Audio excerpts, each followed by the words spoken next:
যোৰহাট সাৰ্বজনিক সভা ভাৰতৰ স্বাধীনতা আন্দোলনৰ সময়ত অসমত গঢ় লৈ উঠা যিকেইটা জাতীয় অনুষ্ঠান আছিলে এই অনুষ্ঠানবিলাকৰ বিষয়ে আলোচনা কৰাৰ সময়ত যোৰহাট সাৰ্বজনিক সভাৰ কথা উল্লেখ কৰিবই লাগিব। বিশেষকৈ যোৰহাট সাৰ্বজনিক সভাৰ গঠন কোনে আগভাগ লৈছিলে, উদ্দেশ্য কি আছিলে, কি কাম কৰিছিলে, বিভিন্ন স্বাধীনতা আন্দোলনৰ সময়ত ভূমিকা কি আছিলে। আমাৰ স্ক্ৰীনত এতিয়া আমি যোৰহাট সাৰ্বজনিক সভা প্ৰথমে পাইছো প্ৰতিষ্ঠা কাল 1884 চন। কাৰ নেতৃত্বত হৈছিলে? জগন্নাথ বৰুৱা। প্ৰতিষ্ঠাপক সভাপতি কোন আছিলে? ৰজা নৰনাৰায়ণ সিংহ, মাজুমেলীয়া ৰজা বুলি কয়। এই লাইনটো আহিব, মাজুমেলীয়া ৰজা কাক কোৱা হয়? তেতিয়া আমি ৰজা নৰনাৰায়ণ সিংহৰ কথা কৈছো। প্ৰতিষ্ঠাপক, সম্পাদক, সভাপতি। সম্পাদক আছিলে জগন্নাথ বৰুৱা। আমি এতিয়া জগন্নাথ বৰুৱাৰ নামটো আমি JB কলেজ যেতিয়া কওঁ যোৰহাটৰ, এওঁৰ নামতে আছে জগন্নাথ বৰুৱা। এইডোখৰতে আমি কেইবাটাও পালো তেতিয়াহ'লে। প্ৰতিষ্ঠা 1884 চন, জগন্নাথ বৰুৱাৰ নেতৃত্বত। প্ৰতিষ্ঠাপক সভাপতি ৰজা নৰনাৰায়ণ সিংহ, মাজুমলীয়া ৰজা, সম্পাদক জগন্নাথ বৰুৱা। প্ৰেক্ষাপট কেনেকে গঠন হোৱাৰ পৰিৱেশ আহিলে? কলিকতাত আত্মীয় সভা, ভাৰতীয় সংস্থা, এনেকুৱা অনুষ্ঠানবিলাক গঠন হৈ আছিলে। সিবিলাকৰ দ্বাৰা অনুপ্ৰাণিত হৈছিলে জগন্নাথ বৰুৱা আৰু অসমীয়া সমাজৰ উন্নতিৰ বাবে চিন্তা চৰ্চা কৰিলে যে আমাৰ অসমতো এটা প্ৰয়োজন আছে এনেকুৱা এটা ৰাজনৈতিক ৰাজহুৱা সংগঠন। আৰু ফল আমি পালো যোৰহাট সাৰ্বজনিক সভা।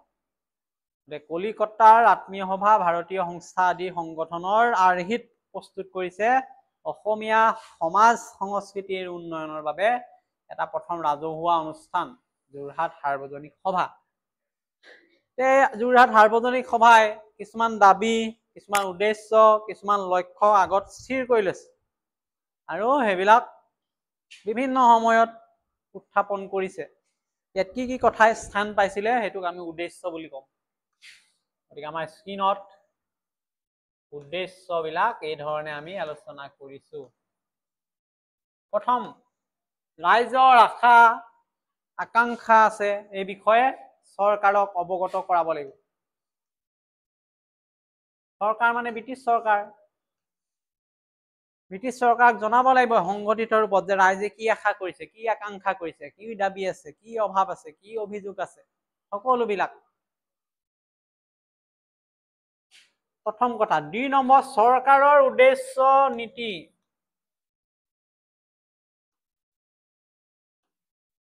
চৰকাৰে কি উদ্দেশ্যে কাম কৰি আছে, চৰকাৰে কি নতুন নীতি আনিছে, সকলো মানুহেতো নাজানিব।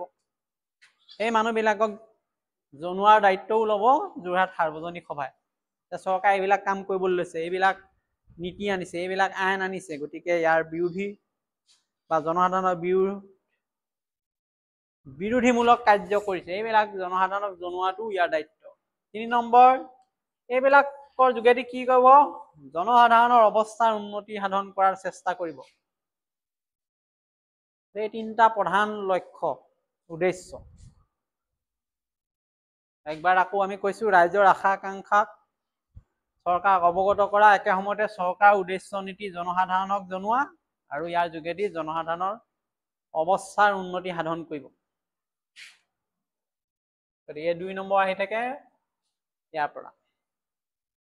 এতিয়া কি কাম কৰিলে? এইবিলাক উদ্দেশ্য ঠিক কৰিলে নহব নহয়, কাম কৰাৰ কি পৰিৱেশ পালে বা তেওঁলোকৰ কি কামৰ আমাৰ খতিয়ান আমি ল'ব পাৰো যে কাম কৰিছিল নে উদ্দেশ্যটো এনেই ঠিক কৰিলে। প্ৰথম আমি পাইছো 1886 চনৰ কথা, চৰকাৰৰ এখন এক্ট আহিছিলে, Assam land and revenue regulation act 1886। প্ৰতিবাদ কৰিছে। এইটো MCQত আহিব। Assam land and revenue regulation act কেতিয়া? 1886 চনত। লেণ্ড এণ্ড ৰেভিনিউ গতিকে মাটি বাৰী আৰু তাৰ পৰা খাজানা এইবিলাকৰ বিষয়ে এখন আইন আহিছিলে। ইয়াৰ বিৰোধিতা কৰিছে, প্ৰতিবাদ কৰিছে। প্ৰথম 92 আৰু 93 চনৰ কথা, কৃষক সমাজৰ লগত মিলি বৰ্ধিত কৰ তাৰো বিৰোধিতা কৰিছে, টেক্স বঢ়াই দিছে এই আইনখনৰ পিছত। ইয়াৰ বিৰুদ্ধে যোৰহাট সাৰ্বজনিক সভাই স্থিতি ঘোষণা কৰিছে, কৃষকৰ লগত থাকিছে, বাঢ়ি অহা কৰ বৃদ্ধিৰ প্ৰতিবাদ কৰিছে। এইবিলাক তাৰ কাৰ্য। 3 নম্বৰ কামটো কি কৰিলে? 1893 চনৰ কথা,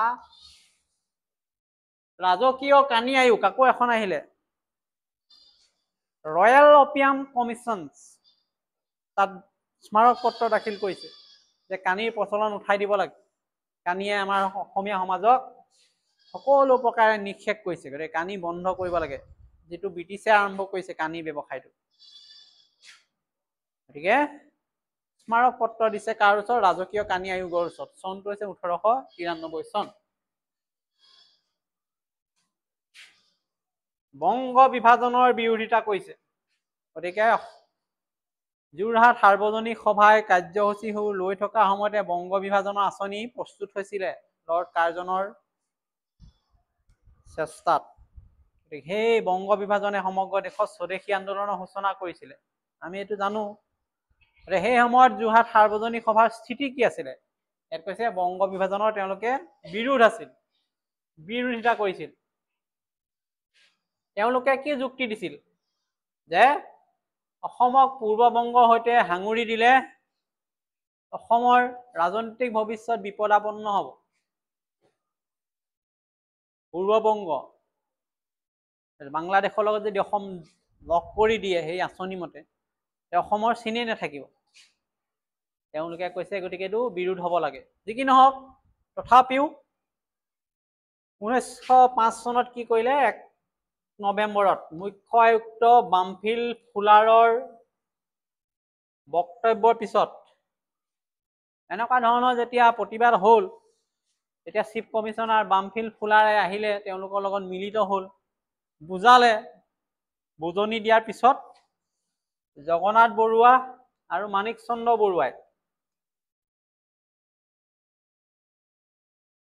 বংগ বিৰোধী যিটো মনোভাৱ, সেইটো কিছু সময় বা কিছু ক্ষণলৈ ত্যাগ কৰিলে।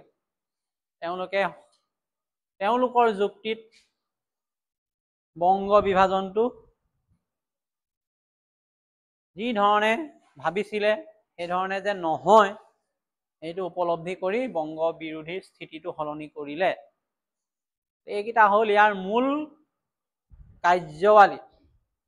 আমি সংক্ষেপে লিখিবলৈ, এই সভাখন কিমান দিন চলিলে?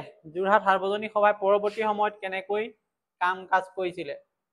জগন্নাথ বৰুৱা যেতিয়া মৃত্যু হ'ল, তেতিয়া সভা দুৰ্বল হ'ল, কাৰণ তেওঁৱে প্ৰধান ব্যক্তি আছিলে এই সভাখন। যোৰহাট সাৰ্বজনিক সভাক নেতৃত্ব দি আছিলে। তেওঁৰ মৃত্যুৰ লগে লগে দুৰ্বল হৈ গ'ল আৰু 1921 চনলৈ জীয়াই আছিলে। লগতে পৰৱৰ্তী সময়ত জাতীয় কংগ্ৰেছৰ লগত ইহঁতৰ মিক্স হৈ গ'ল। এতিয়া ইয়াৰ পৰা আমি কি কি পালো? গুৰুত্ব, কি কি গুৰুত্ব আমি পাম? এইটো লিখিবলৈ আহে। যোৰহাট সাৰ্বজনিক সভাৰ 2টা গুৰুত্ব লিখা। ইয়াতো 2 নম্বৰ। পঢ়াৰ একেটা প্ৰশ্নতে ভিন্ন পাৰ্ট নম্বৰ ঢেৰ ভাগ হৈ যাব।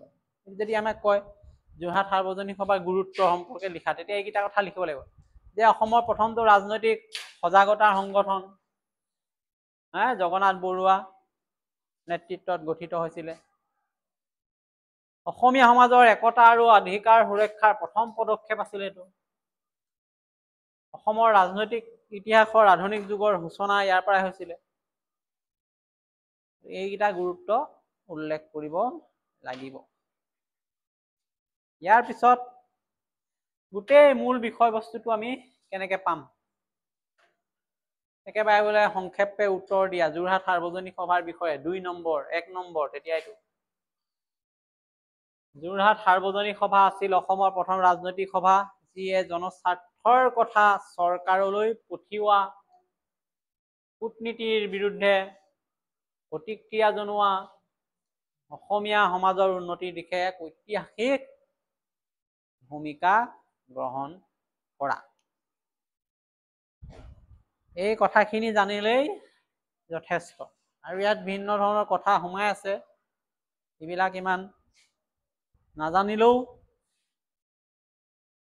অসুবিধা নাই কিন্তু এতিয়া আমি আলোচনা কৰা কথাখিনি জানিব লাগিব ইয়াত কেইটামান শব্দ আমি ইউজ কৰিছিলো যে আত্মীয় সভাৰ কথা কৈছিলো কি বস্তু আত্মীয় সভা এটা কলিকতাত বংগত গঢ় লৈ উঠা সমাজসেৱী সংগঠন আছিল ইও বিভিন্ন বংগদেশত বহুত কাম কৰিছিলে এইবিলাক দেখি শুনিয়েই জগন্নাথ বৰুৱাই অসমত এইটো আৰম্ভ কৰিছিলে যোৰহাট সাৰ্বজনীন সভা এই ৰাজকীয় কানি আয়োগৰ কথা কৈ আছো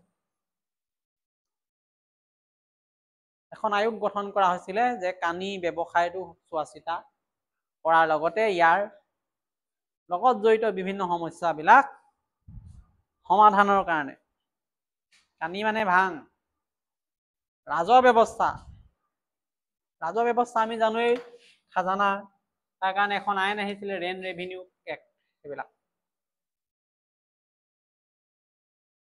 বাকি বংগ বিভাজনৰ কথা আমি এটা ডাঙৰ চেপ্টাৰে পঢ়িলো 1905 চনত কেনেকে বংগ বিভাজন হৈছিলে লৰ্ড কাৰ্জনৰ অধীনত গতিকে শেষত আমি এটা কথা ক'বই লাগিব এইটো আমাৰ সামৰণি মন্তব্য যে যোৰহাট সাৰ্বজনীন সভা আছিলে অসমৰ ৰাজনৈতিক জাগৰণৰ বীজ ৰোপণ কৰা প্ৰথমটো সামাজিক অনুষ্ঠান